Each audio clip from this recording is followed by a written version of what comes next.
কিভাবে মেধা ও যোগ্যতাবিহীন বল প্রয়োগ ঠেকাতে হয়। বিরোধিতা বয়ানটিকেই প্রধান বয়ান মনে করে এবং নিপীড়নের পথে অগ্রসর হয়, তাহলে অশান্তি আরও বৃদ্ধি পাবে। সর্বজনের আলোচনার মাধ্যমে গণতন্ত্র।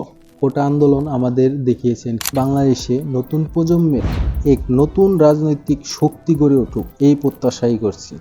এই পথ ধরেই আগামী দিনের শিক্ষা প্রতিষ্ঠানগুলো নতুন, সৎ, যোগ্য, মেধাবী নেতৃত্বে ফিরে আসতে পারবে।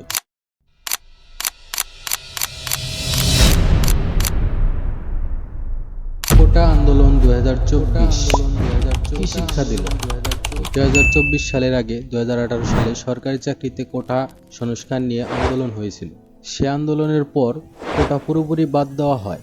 কোটা নিয়ে আদালতে একটি রায়ের পর এবার নতুন করে আন্দোলন শুরু হয়। 2018 প্রথম পর্যায়ে কোটা আন্দোলনের 5 দফা দাবি ছিল। কোটা সংস্কার করে মাত্রা 56% থেকে কমিয়ে 10% নামিয়ে আনতে হবে। 2. কোটা পূরণের জন্য যোগ্য প্রার্থী অর্থাৎ বিসিএস পরীক্ষায় পাশ করা প্রার্থী না পাওয়া গেলে সেখানে মেধার ভিত্তিতে নিয়োগ দিতে হবে, ওই পদ শূন্য রাখা যাবে না। কোটা নিয়োগের জন্য আলাদাভাবে পরীক্ষা নেওয়ার কোনো ব্যবস্থা করা যাবে না। সরকারি চাকরির জন্য অভিন্ন বয়সী নির্ধারণ করতে হবে এবং চাকরির নিয়োগ পরীক্ষা কোটা সুবিধা একাধিক ব্যবহার করা যাবে না। প্রথমে 13 মার্চের মধ্যে দাবিগুলো মেনে নেওয়ার জন্য একটি আলটিমেটাম দেওয়া হয়। তারপর আবার 9 এপ্রিল কয়েক হাজার সমর্থক কর্মী গণপদযাত্রা করে বেলা 3টা শাহবাগে এসে জমা হন। কিন্তু সেদিন সরকারি বাহিনী ওই আন্দোলনকারীদের টিয়ারশেল ও লাঠিপেটা করে ছত্রভঙ্গ করে দেয়। কিন্তু পরে আন্দোলন থেমে না গিয়ে আরও তীব্র হয়ে ওঠে। কিছুতেই যখন এই আন্দোলন থামানো যাচ্ছিল না, তখন 11 এপ্রিল সংসদে সব ধরনের কোটা বাতিলের ঘোষণা দেন স্বয়ং প্রধানমন্ত্রী শেখ হাসিনা। সম্ভবত এটি তার আবেগপ্রসূত বা বিরক্তিবশত একটি তাৎক্ষণিক সিদ্ধান্ত ছিল, তিনি নিজেও পরে স্বীকার করেছেন। 2024 সালে কোটা আন্দোলনের দ্বিতীয় পর্যায়ে জাতীয় সংসদে সব রকম কোটা বাতিলের ঘোষণার পর 2018 সালের অক্টোবর যে নির্বাহী পরিপত্র জারি করেন, তার বিরুদ্ধে 2021 সালে মুক্তিযোদ্ধাদের সন্তানরা হাইকোর্টে একটি রিট করেন।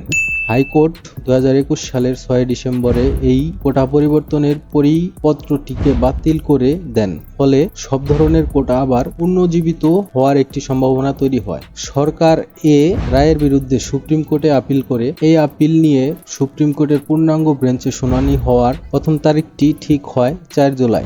সরকারের একটি নির্বাহী আদেশ বাতিল করা বা জারি রাখা সাধারণভাবে সরকারি সিদ্ধান্ত।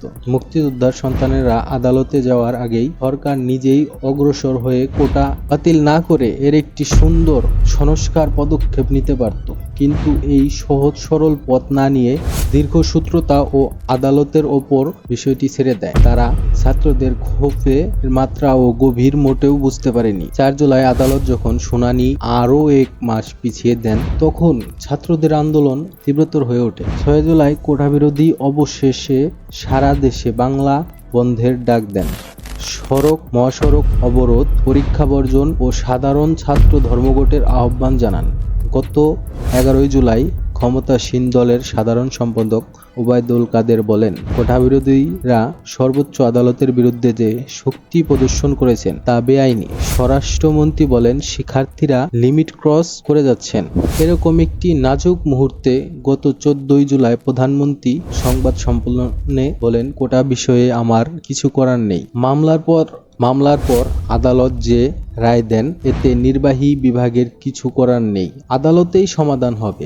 এক প্রশ্নের জবাব তিনি পাল্টা প্রশ্ন করেন, মুক্তিযোদ্ধার নাতিপুতি পাবে না, তাহলে কি রাজাকারের নাতিপুতি পাবে? তার এ বক্তব্যের পর আন্দোলনকারীর মধ্যে ধারণা হয় প্রধানমন্ত্রী তাদেরকে রাজাকার ট্যাগ দিয়েছেন।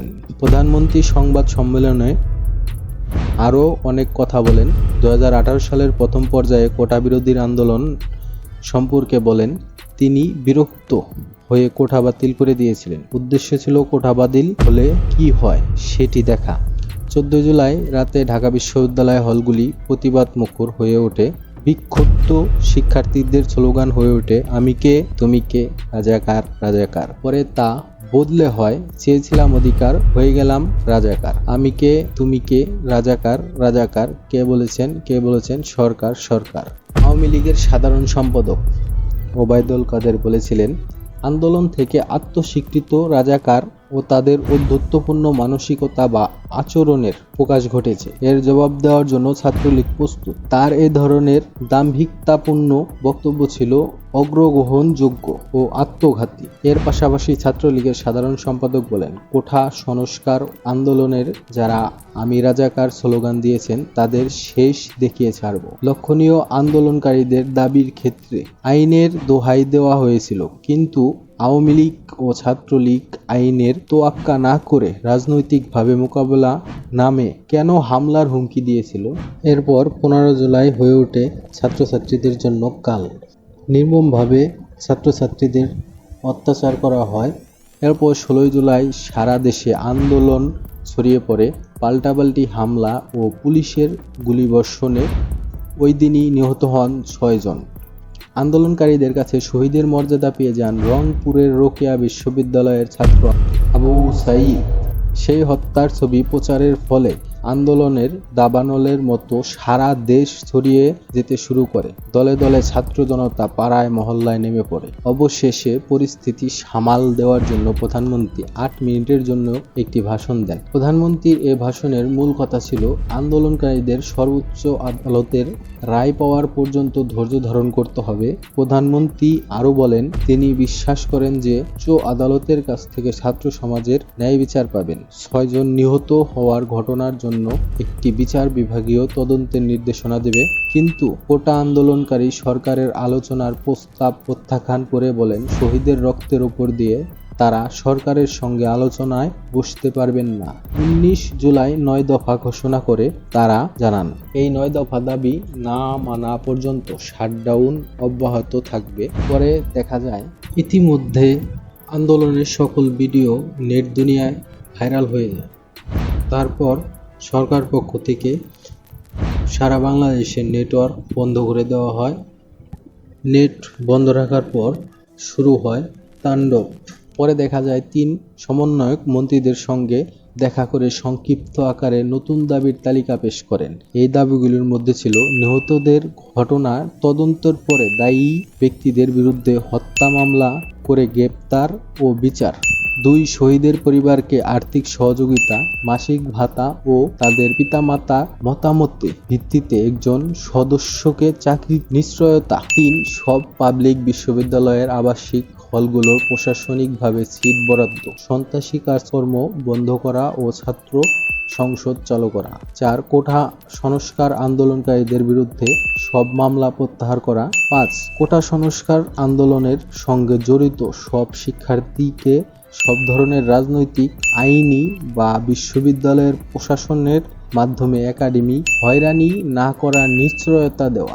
এরপরে কয়েকদিনে সারা দেশে সহিংসতা ছড়িয়ে পড়ে। পুরো ঘটনা প্রবাহিত নিয়ে দেশের বাইরে প্রতিক্রিয়া সৃষ্টি হয়। সরকারের ভাবমূর্তি তলানিতে এসে কেউ কেউ ব্যর্থ রাষ্ট্রের উপমা দিতে থাকে। বর্তমান সরকারের মধ্যে যে দমন পীড়নের মনোভাব প্রবলভাবে দেখা যাচ্ছে, তা পরিস্থিতি শান্ত করতে পারছে না। সরকার বলেছেন যে সব সরকারি স্থাপনা নাশকতা হয়েছে, যেমন কাজীপাড়া ও মিরপুর 10 নম্বর মেট্রো রেল স্টেশন, সেতু ভবন, রামপুরা টিপি ভবন এবং নরসিংদী কারাগার, সেসব ঘটনায় জড়িত তা খুঁজে বের করে দোষীদের শাস্তি দেওয়া হবে। কিন্তু এত বড় মব বা জমায়েতের মধ্যে কে দুষ্কৃতকারী, কে আন্দোলনকারী, কে সরকার দলীয় আর কে সরকার বিরোধী, তা কিভাবে নির্ণয় করা হবে? প্রধানমন্ত্রী নিজেই বলেছেন যে সহিংসতা নাশকতার সঙ্গে কেবলমাত্র ছাত্ররা জড়িত ছিল না। তাহলে কারা এর সঙ্গে জড়িত?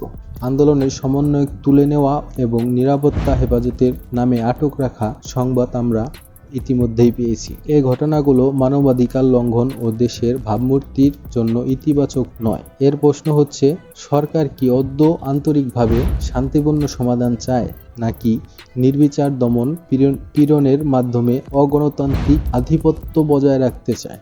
দীর্ঘমেয়াদীর কারণ আমরা যদি সমাজে পুঞ্জীভূত ক্ষোভের উৎস বর্তমান ক্ষমতাবান শ্রেণীগুলোর অসৎ ব্যবসায়ী, অসৎ রাজনীতিবিদ, অসৎ আমলার ত্রিভুজ ক্ষমতায় কাঠামো দ্বারা গঠিত শাসক শ্রেণীর দুই অংশের মধ্যে ক্ষমতা থাকা এবং ক্ষমতার দখলে লড়াই থেকে সমাজকে বাঁচাতে চাই, তাহলে নতুন বিকল্প সামাজিক শান্তির উত্থান ঘটাতে হবে। এটি সমাজের ভেতর থেকে এবং রাজনৈতিক গণতান্ত্রিক প্রক্রিয়ার মাধ্যমেই হতে পারে।